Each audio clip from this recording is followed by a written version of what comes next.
আসসালামু আলাইকুম ওয়া রাহমাতুল্লাহি ওয়া বারাকাতুহু। ইন্নাল হামদালিল্লাহি ওয়াহদা ওয়াসসালাতু ওয়াসসালামু আলা মান লা নাবিয়্যা বা'দা।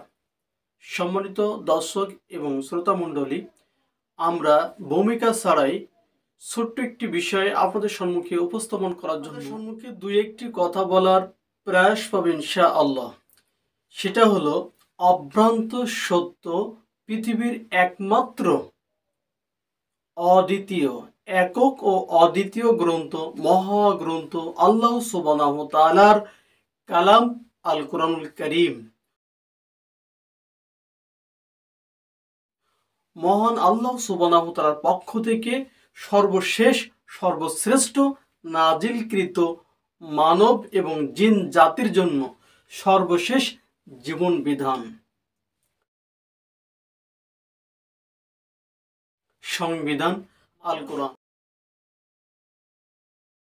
বিধান আল কোরআন ও জিন জাতির কল্যাণের জন্য, মুক্তির জন্য প্রেরিত আল্লাহ সুবহানাহু ওয়া তাআলার পক্ষ থেকে তার কালাম মহাগ্রন্থ আল কোরআন, সর্বশেষ এবং সর্বশ্রেষ্ঠ মহাগ্রন্থ, আসমানি কিতাব, সর্বশেষ এবং সর্বশ্রেষ্ঠ মহামানব মুহাম্মদ সাল্লাল্লাহু আলাইহি সাল্লামের উপরে অবতীর্ণ হয়েছেন, নাজিল করেছেন সকল জাতির জন্য হেদায়েত ও রহমত স্বরূপ। এবং সাথে সাথে তার মধ্যে রয়েছে শেফ আল কোরআন কারীম, আরবি ভাষায় নাজিল হয়েছে। তা আসুন না আরবি ভাষার সাথে সামঞ্জস্য মিল করে আমাদের বাংলা ভাষায় যত সম্ভব চেষ্টা পাব যে আল কোরআন কারীম এভাবেই বাংলার সাথে কতটুকু মিল করে আমরা বলছি এবং লিখছি। বাংলা ভাষা সবচেয়েতে এমন একটি ভাষা যা সারা পৃথিবীর বৃহত্তম মুসলিম জনগোষ্ঠীর ভাষা বাংলা ভাষা। সেই বাংলা ভাষায় আমরা চেষ্টা করব আরবির সাথে মিল রেখে মহাগ্রন্থ আল কোরআন কারীম, এই কোরআন কিভাবে লিখতে হয় এবং বই পুস্তকে কিভাবে আমরা লেখা দেখি, কয়েকটা নমুনা দেখে আসি।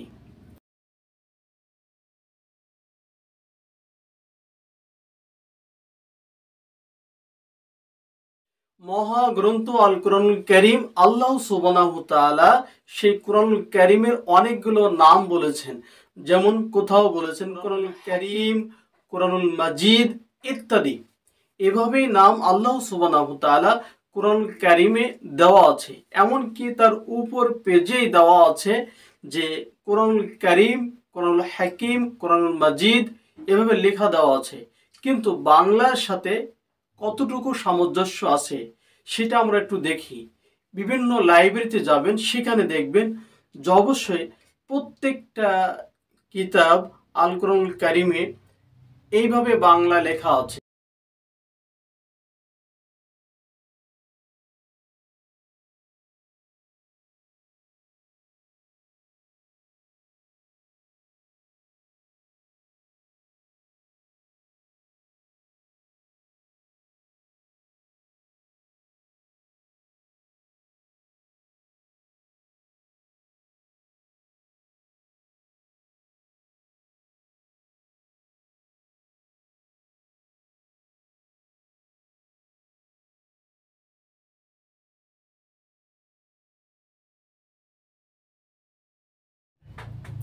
অনেক লাইব্রেরিতে এইভাবে দেখবেন, সমস্ত বই পুস্তকে লেখা দেখবেন কখনো আল্লাহু আকবার, আল্লাহ শব্দটা কেমন লেখা আছে, কখনো আল কোরআন কারীম, কখনো কোরআন শরীফ, কখনো কোরআন মাজিদ ইত্যাদি লেখা আছে, কিন্তু বাংলার সাথে মিল নেই।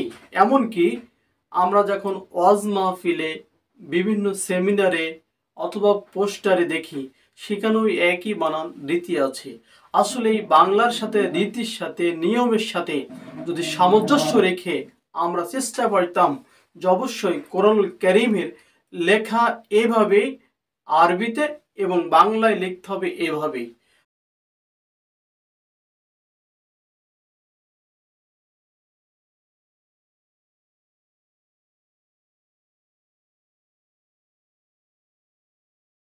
তাহলে আমরা অবশ্যই সাধারণ লোক এবং শিক্ষিত লোক, অশিক্ষিত লোক সবাই চেষ্টা পাইতো মহাগ্রন্থ আল কোরআন কারীম বাংলায় কিভাবে লিখতে হবে সেটা বলছিলাম।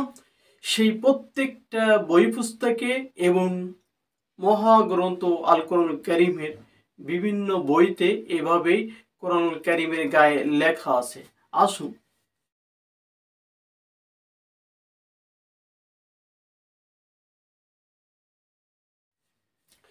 এরকম লেখা বানান রীতি আমরা যদি এসব থেকে বিরত না হই, ফিরে না আসি, স্বচ্ছ সুন্দর বানান রীতি যদি জাতির কাছে উপস্থাপন না করতে পারি, তাহলে এটা হবে আমাদের ব্যর্থতা। আরবি কায়দায়, প্রতিটা আরবি কায়দায় যেটা বাংলার সাথে লেখা আছে সেখানে দেখবেন কাফ, কফ, লাম, মিম ইত্যাদি বাংলায় নিচে দেওয়া আছে। তার সাথে মিল করে আপনি কফের উচ্চারণ প্রত্যেকটা জায়গায় একই রকম লেখা পাবেন, কিন্তু সেখানে লেখা আছে কফ বানানটা কয় ওয়াফলা দেওয়া আছে এবং উচ্চারণের ক্ষেত্রে সব জায়গায় ক দিয়ে ব্যবহার করা হয়েছে, যেমন ক উকার র আদন্তান্ন এভাবে দেওয়া আছে, অথচ প্রত্যেকটা জায়গায় কফ বর্ণটা দেওয়া আছে। সেখানে আমরা কাফ অথবা শুধুমাত্র ক ব্যবহার করে আমরা লেখছি এবং পড়ছি। আসুন না আমরা এভাবেই উপস্থাপন না করে সুন্দরভাবে বাংলার বানানটা আরবির সাথে মিল করে জাতির কাছে উপস্থাপন করি। আমরা হয়তোবা জাতিকে সত্য এবং সঠিক কথা এবং সত্য কথাটা উপস্থাপন করতে পারবো, সাথে সাথে মানুষ সেটা পড়ে কোরআনুল কারীম, কোরআনুল হাকিম এর সত্য কথাটা বলে সুন্দরভাবে উচ্চারণ করতে পারবে, এটা আশাবাদী। আমরা যদি এসব থেকে ফিরে আসি, তাহলে অবশ্যই স্বচ্ছ এবং সুন্দর বানান রীতি জাতির কাছে উপস্থাপন করতে পারবো। যারা বিভিন্ন প্রতিষ্ঠান তৈরি করে জটিল এবং কঠিন শব্দ দেয়, তারপরেও তারা কষ্ট হলেও লেখে এবং বলে সেটাই, কিন্তু আমরা আমাদের মহাগ্রন্থ আল কোরআন কারীম যেটা আরবিতে, সেটা বাংলার সাথে মিল করে ওভাবেই যদি মানুষের সামনে উপস্থাপন করতে পারতাম, তাহলে আস্তে আস্তে ছোট হোক বড় হোক সবাই সেভাবে লিখতো এবং বলতো। আসুন আমরা ওই সমস্ত কিছু পরিহার করে আমরা স্বচ্ছভাবে সুন্দরভাবে বাংলা বানানটা আরবির সাথে যথারীতিতে যথাযথভাবে সুন্দর করে উপস্থাপন করি এবং লেখা শেখাই, বলা শেখাই, তাহলে অবশ্যই প্রত্যেকটার হক সুন্দরভাবে আদায় হবে ইনশাআল্লাহ। আমরা চেষ্টা করব বানান রীতিটা ঠিক রেখে আমরা মানুষের সামনে উপস্থাপন করব। আমরা প্রত্যেকটা জায়গায় সংস্কার করার চেষ্টা করব, লিখব এবং বলবো, মানুষকে সতর্ক করব।